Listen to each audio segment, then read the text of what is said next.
The energy transition is underway.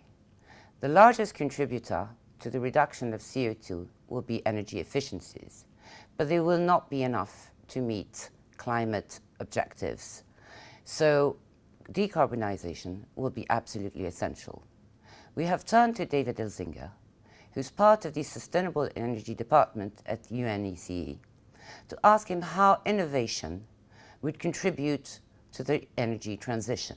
David, welcome to the studio. Thank you. My pleasure to be here. Now, in your projections, you have seen that energy efficiencies will be by far the largest contributor to CO2 reduction. But what are the other contributors?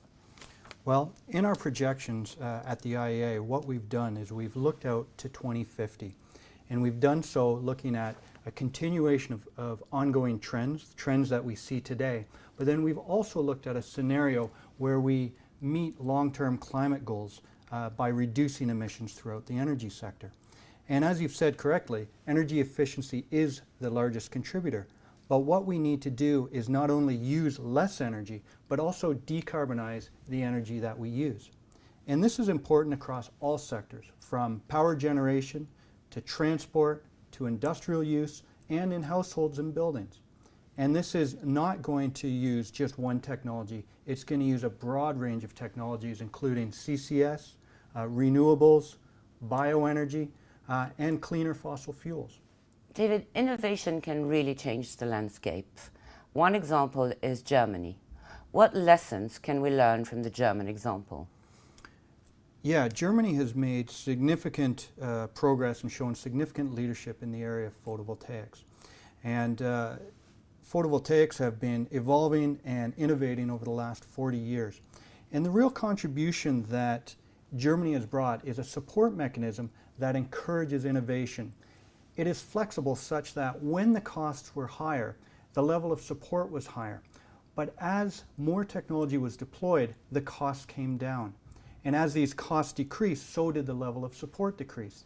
And what this does is this encourages the private sector to continue to innovate. If they want to continue to make money and continue to make good margins, they need to bring down their costs. So by deploying more, the costs come down, and so does the support mechanism. It's a feedback loop that encourages further innovation.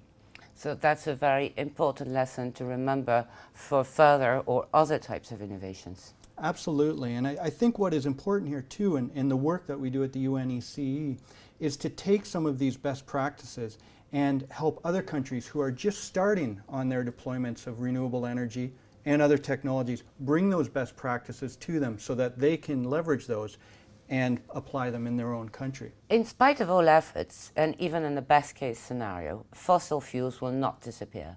Hence your strong belief that decarbonizing is essential.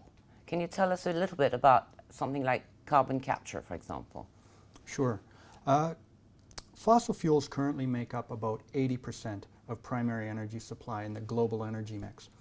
Even if we look to 2050 and we meet our long-term climate goals, we still see fossil fuels contributing 45% of primary energy supply. And therefore, CCS technology is one of those technologies that allow us to use fossil fuels with much lower emissions. Now, today, when we look at the technology, we have a long way to go. And we see that we need to continue research and development. But that is not going to be enough. What we need to start doing is learning by doing as well. We need to start demonstrating the technology and find out where we can make improvements. And a great example of this is just this year, or just last year actually, in Canada, the first CCS application at scale was put on a power plant, a coal-fired power plant. And even before they had commissioned the plant, even before they had completed the installation and the construction, they already had seen significant ways that they could reduce the costs of this technology. Just by implementing it. Exactly. And I think that's really important. We need to continue to do the research and development, but in parallel, we need to be doing demonstration projects and learn by implementing. Now, talking about research and development, you have observed that the research budgets of IEA countries or rather not the research budget, but the proportion devoted to energy in the overall research budget has decreased over the last 20 or 25 years, in nearly 30 if I believe the graph. That is quite surprising at the time when we all know that energy has to be dealt with somehow. Yeah. No, the energy sector currently contributes about 2/3 of overall emissions in the global climate. So we indeed, if we want to meet long-term climate objectives, we must address emissions from climate. So yes, this is concerning. We've moved from in the 1980s of about 11% of R&D budgets attributed to energy to now around 3 or 4%. So this is concern, even though over the last couple years we have seen the net amount of funding increase. There are a few positive things, though, we can pull out of it. What we have seen is a shift in that funding towards renewables, so this is very positive. And also, a lot of the funding that is in the fossil fuel sector is now being applied to CCS technologies. So there is some positive developments, but the IEA analysis does indeed indicate that if we want to meet long-term climate goals, we should see this R&D funding increase by a factor of 3. Now, one country that is investing heavily in research and development in general, but we don't know how much in energy, is China. So do you have hopes or inklings to believe that China could become a leader in this research? Yeah, the analysis indicates that if they continue on their current trends, they could be a world leader in the amount that they invest in R&D by 2019. So what this shows is that a country like China has clearly identified that technology is going to play a very important role in our future.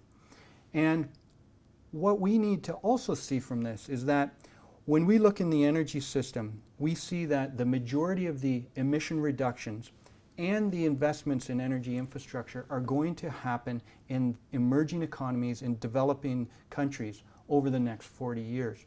So this is very important for developed countries who today have much of the technology and are continuing to develop more technology, to really look towards these countries and find out what are their needs, how can they support that development.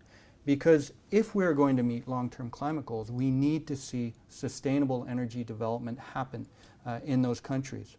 And this really emphasizes the work that we do in the UNECE by looking to our developed countries, such as the United States and the European Union, finding best practices in those areas and bringing those to the emerging economies that are also part of our membership.